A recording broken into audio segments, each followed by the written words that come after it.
Don't let the good appearance of the model student fool you, because behind those glasses is the leader of a terrifying crime ring. Student Jisoo currently lives alone. Jisoo takes care of his own tuition and living expenses, so he has to study and work part-time. But Jisoo's part-time job surprises many people and is unimaginable. Every day, Jisoo wears headphones and holds his phone to coordinate work. Jisoo is running a protection service for prostitutes. Whenever these prostitutes encounter an incident, they will send a distress signal to Jisoo through an application. After receiving the notification, Jisoo will coordinate Department Head Lee to the scene to handle the pervert and rescue the prostitutes. All of Jisoo's work is managed through an app on the phone. The prostitutes and Department Head Lee do not know Jisoo's face or real voice because everything has been processed by voice software. They only call Jisoo by the nickname Uncle. Jisoo also takes on the responsibility of communicating with the men who need to buy sex. Jisoo negotiates the price and then texts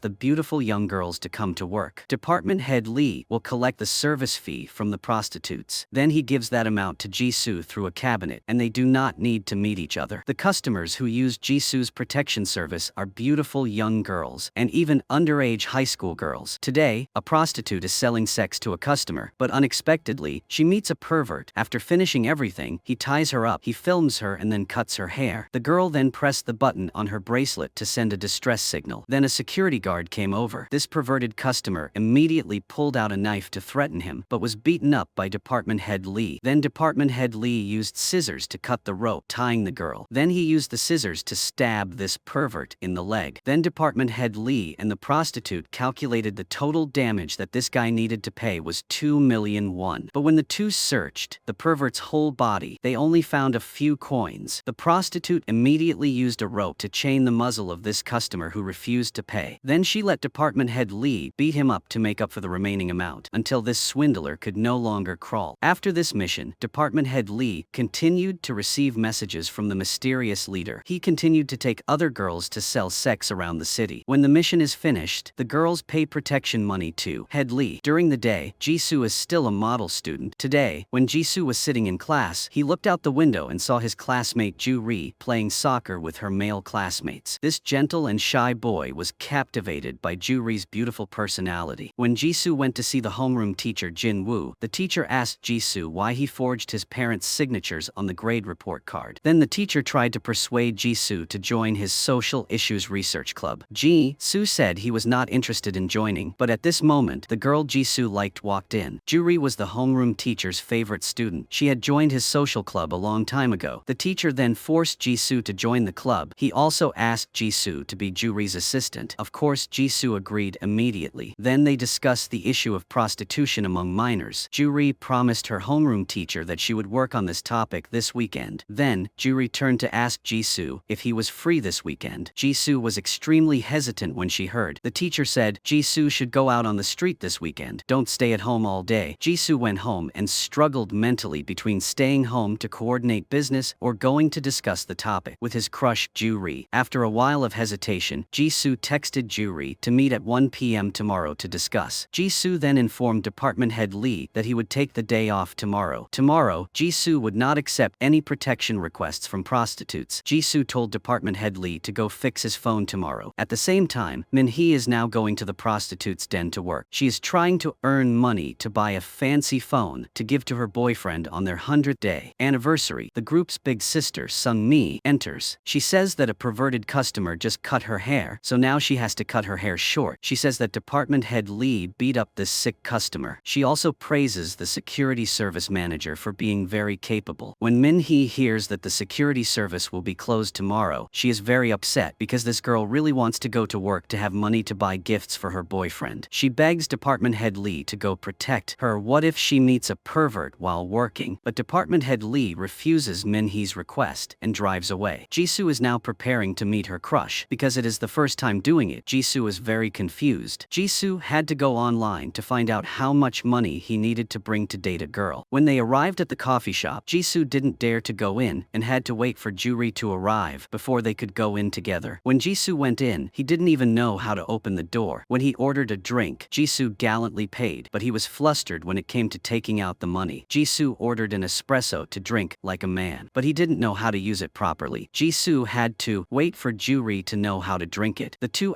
asked about each other's families. Jisoo said that his parents both left when he was in the last year of 9th grade. No one in school knew that Jisoo lived alone. Juri asked how Jisoo could survive. Jisoo said that he had a part-time job. Jisoo now looked like a boy born yesterday in front of a sophisticated friend like Juri. He even almost cried in front of his crush. At the same time, Minhee was still selling sex alone while the protection service had announced a break. But unfortunately for Minhee, she met the pervert who cut Sung-mi's hair the day before. When Minhee asked to take a shower, this guy asked her to call the manager quickly. Then two of the pervert's accomplices came out. Minhee immediately pressed the button to send a distress signal. Jisoo received Minhee's distress signal. He went to the toilet to call Department Head Lee, but Department Head Lee had gone to fix the phone. Jisoo was very hesitant. At this time, the pervert let Minhee talk to Jisoo. Minhee asked Jisoo that he wouldn't leave her alone, right? Jisoo now had to leave Juri behind to go rescue Minhee. Then Jisoo went to get the electric shock device. He went to the supermarket to buy batteries, but there were no batteries. He searched for batteries in the trash can, but couldn't turn on the weapon. Jisoo took a stick and came to rescue Minhee. The pervert was beating Minhee. He said that she had to call the bouncer here at all costs. He wanted revenge for being beaten last time. Then the pervert started cutting Minhee's hair. Suddenly, he received a call from the manager, named Uncle, who was Jisoo. Jisoo said that the police would come right away. The arrogant pervert said that he knew Jisoo wouldn't dare call the police. If he called the police, Minhee would be arrested. Jisoo told the pervert that if he didn't believe it, he should open the window and look outside. It turned out that a police car had really arrived. The pervert went forward to take a picture of Minhee, then he ran away with his crippled legs. The police came forward to check if there was any prostitution service here. It was true that Jisoo had called the police, but he pointed to another room. Minhee also used scissors to cut the rope and sneaked out. The policewoman then accidentally saw the bears hanging on the backpack of a female student entering the elevator. At this time, Jisoo rescued Minhee. Jisoo then returned to the cafe to meet Juri, but she had left. Jisoo was given the backpack he had forgotten by the employee. Jisoo sadly left and texted an apology to Juri. The pervert was now preparing to upload Minhee's prostitution photos to a school online forum, but these actions were stopped by Department Head Lee. On this side, we understand Juri better. She is a true lady. Although living in luxury, Juri has an extremely rebellious personality because her parents are too strict in managing her. Her parents even let her be the CEO of the family entertainment company, but she hates to follow what her parents have imposed. After drinking coffee with Jisoo, Juri discovered that there was a secret hidden inside him. Juri took advantage of the moment when Jisoo fell asleep in class to take the phone used to manage Jisoo's business. Then Juri went to the toilet to find the password but couldn't find it, so she went out and pretended to invite Jisoo to eat. Then Juri kept asking Jisoo about his real part-time job. This made Jisoo extremely hesitant. Then Juri asked Jisoo to join the social club with her. Jisoo agreed and took out his phone to join the club's chat group. Juri quickly looked at Jisoo's phone and knew the password of his second phone. Jisoo happily put away the gift that Juri had just given him, but at this moment he discovered that the phone used to manage his business was lost. Juri entered the password she just saw and unlocked Jisoo's phone. It turned out that Jisoo used the same password for two phones. Juri informed teacher Jinwoo that she had successfully convinced Jisoo to join the social club. Juri then looked at the phone and knew Jisoo's hidden shocking secret. After Jisoo realized that he had lost his precious phone, he hurriedly ran to search everywhere. Jisoo looked at the navigation software to find his lost phone. Then he met Minhee, who was holding a party to celebrate the 100th day of dating with her boyfriend Ki-tae. Jisoo saw a phone that looked exactly like his lost phone, so he ran to grab it, but Jisoo suddenly fell. This action caused the couple's anniversary cake to fall to the ground and break into pieces, so the boss Ki-tae beat Jisoo up. Minhee came to advise her boyfriend to stop, but it was useless. Ki-tae was continuing to beat Jisoo when an uncle ran over to stop him. It turned out that this man was Jisoo's biological father. Then the father invited his son to go out to eat. The father asked Jisoo to come